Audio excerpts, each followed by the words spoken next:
Hello, my name is Jeff Colbett, and I'm from Olathe, Kansas.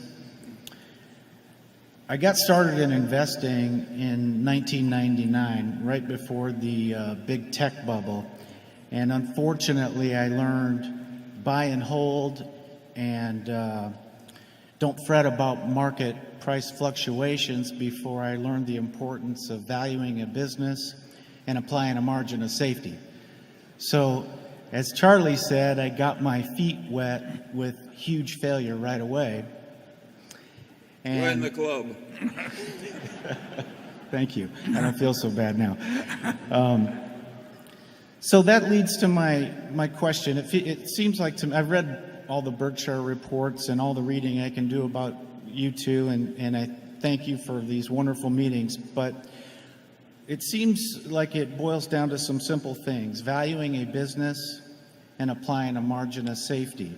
So my question is, what do you recommend for an approach to getting better and better at valuing companies? That was a very, very good question. And in my own case, I started out without knowing anything about valuing companies. And then Graham taught me a way to value a certain type of company that would prove successful, except the universe of those companies dried up. But nevertheless, it was almost a guarantee against failure, but it was not a guarantee that these things would continue to be available. Charlie taught me a lot about the value of a durable competitive advantage and a really first-class business. But over time, I've learned more about various types of businesses, but you'd be amazed how many businesses I don't feel that I understand well. The biggest thing is not how big your circle of competence is, but knowing where the perimeter is. You don't have to be an expert on 90% of the businesses, or 80%, or 70, or 50, but you do have to know something about the ones that you actually put your money into. And if that's a very small part of the universe, that still is not a killer. And I think if you think about what you would pay for a McDonald's stand, what you think you would pay for, think about the businesses in your own hometown of Olathe. Which would you like to buy into? Which do you think you could understand their economics? Which do you think will be around 10 or 20 years from now? Which do you think it would be very tough to compete with? Just keep asking yourself questions about businesses. Talk with other people about them. You will extend your knowledge over time. And always remember that margin of safety. And I think you basically have the right attitude, because you recognize your limitations, and that's enormously important in this business.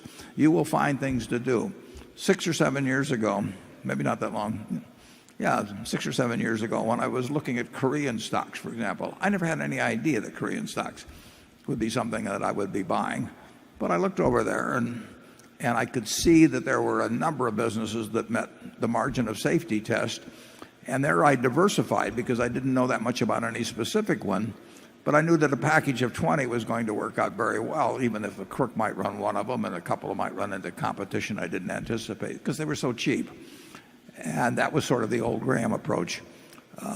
You will find opportunities from time to time, and the beauty of it is you don't have to find very many of them.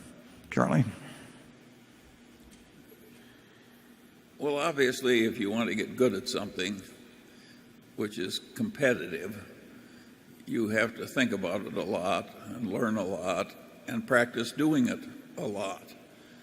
And the way the world is constructed in this field, you have to keep learning, because the world keeps changing and your competitors keep learning. So you just have to get up each morning and try and go to bed that night a little wiser than you were when you got up. And if you keep doing that for a long time and accumulate some experience, good and bad, as you try and master what you're trying to do, people who do that almost never fail utterly. They may have a bad period when luck goes against them or something, but very few people have ever failed with that. If you have the right temperament, you may rise slowly, but you're sure to rise. Charlie, did you take any business courses in school? None. I took accounting. And when did you start valuing businesses, and how'd you go about it? When I was a little boy.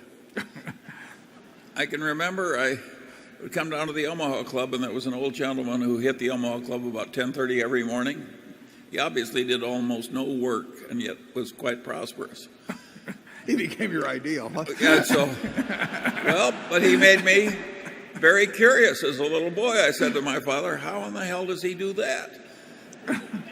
And he said, Charlie, he's in a business where he enjoys practically no competition. He gathers up and renders dead horses. Well, that was an example of avoiding competition by one stratagem. And if you keep asking questions like that of reality, starting at a young age, you gradually learn. And Warren, you were doing the same thing. Well, yeah, thankfully he went beyond his original insight there. But I noticed, it's rather interesting, if you take the rulers of the businesses when I was a little boy, an awful lot of those businesses in Omaha, a lot of those businesses went broke. A lot of them sold out at modest prices under distress.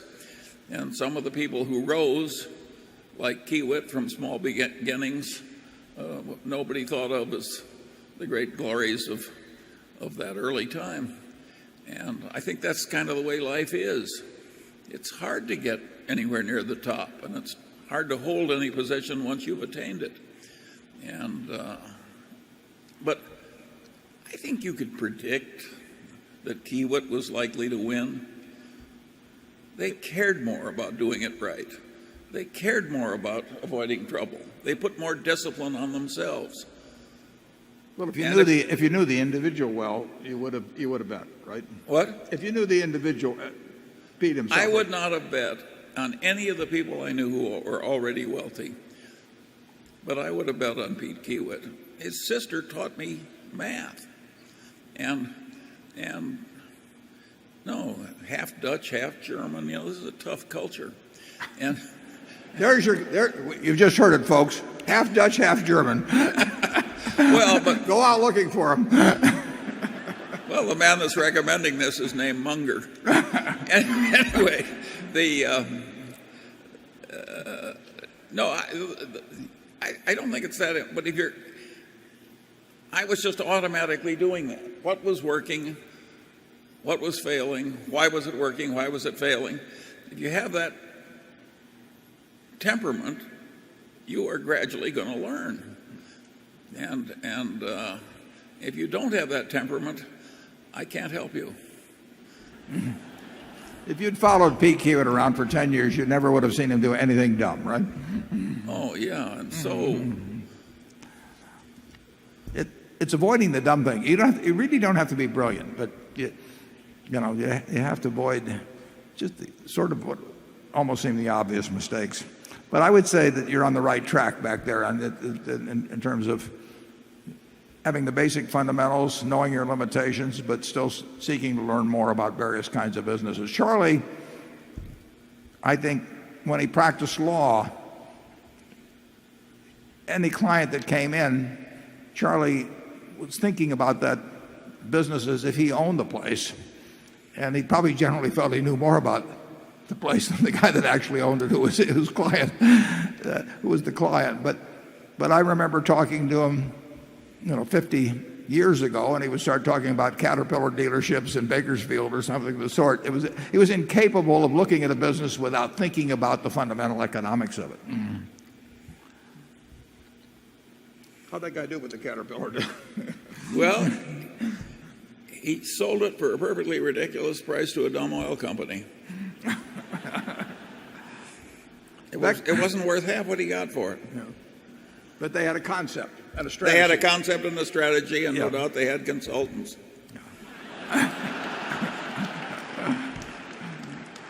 Becky? This question comes from Carson Mitchell in Aberdeen, South Dakota, who asks both of you, what business has had the best return on capital for Berkshire, and what business of any on earth has had the best return on capital? And he adds, P.S., I would have come by rail, but there are no seats in the grain rail cars. There's two ways of looking at it. If you talk about the capital necessary to run the business as opposed to what we might have paid for the business. I mean, if we buy a wonderful business, you could run the Coca-Cola company, assuming you had the bottling system separate. You could run it with no capital. Now, if you buy it for $100 billion, I mean, you can look at that as your capital, or you can look at the basic capital. When we look at what's a good business, we're defining it in terms of the capital actually needed in the business. Whether it's a good investment for us depends on how much we pay for that in the end. There are a number of businesses that operate on negative capital. Carol's with Fortune magazine. You know, any of the great magazines and operate with negative capital. I mean, the subscribers pay in advance. There are no fixed assets to speak of, and the receivables are not that much. The inventory is nothing. So a magazine business, my guess is that People magazine operates, or Sports Illustrated operate with negative capital, and particularly People makes a lot of money. So there are certain businesses. Well, we had a company called Blue Chip Stamps that where we got the float ahead of time and operated with really substantial negative capital. But there are a lot of great businesses that need very, very little capital. Apple doesn't need that much capital. The best ones, of course, are the ones that get very large while needing no capital. See's is a wonderful business, needs very little capital, but we can't get people eating 10 pounds of boxed chocolates every day. Except here. We want to. Generally, the great consumer businesses need relatively little capital. The businesses where people pay you in advance, you know, magazine subscriptions being a case, insurance being a case, you know, you're using your customers' capital, and we like those kind of businesses, but of course so does the rest of the world, so they can become very competitive in buying them. We have a business, for example, that's run wonderfully by Kathy Barron-Tamraz, called Business Wire. Business Wire does not require a lot of capital. It has receivables and everything, but it is a service-type business. And many of the service-type businesses and consumer-type businesses require little capital. And when they get to be successful, you know, they can really be something. Charlie? I've got nothing to add, but at any rate, the formula never changes. If you could own one business in the world, what would it be, Charlie?